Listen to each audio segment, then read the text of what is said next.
When you think of Korean palaces, you probably think of Gyeongbokgung with a BTS performance or the beautiful sacred garden at Gyeongbokgung. But today, I'm taking you somewhere very different. This is the quietest, least visited royal palace in Seoul, and it exists because people believed a king would be born from this land. Look around. It's incredibly quiet, right? No crowds, no ticket lines, just silence. Hard to believe we're in the middle of downtown Seoul, right? Let me show you why this place was feared, used, and almost erased. The story begins in 1617 during the Joseon dynasty. At first, this wasn't a palace. It was a private residence. But then a strange rumor spread through the capital. People whispered that this specific piece of land possessed Wang-gi.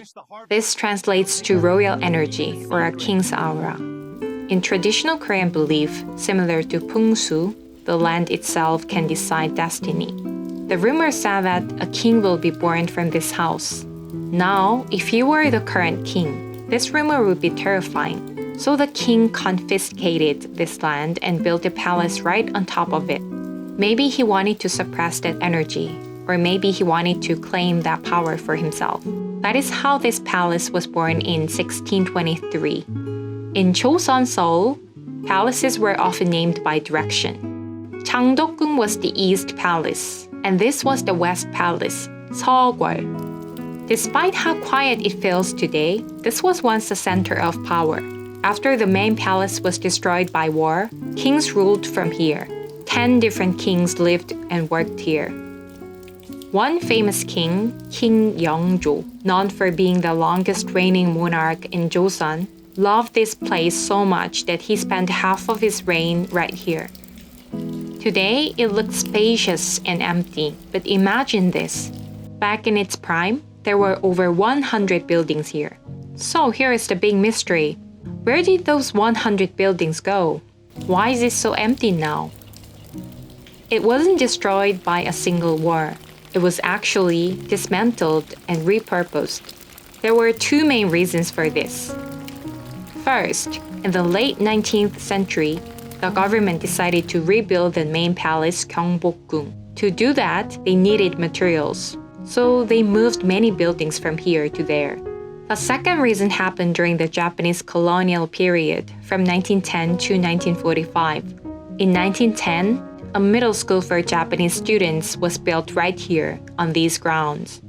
To build the school and playgrounds, the remaining hills were leveled, and the palace buildings were either torn down or sold off.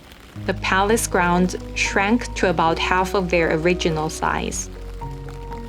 For a long time, this place was just a memory, but starting in the 1970s, the Seoul government began excavating and restoring the site.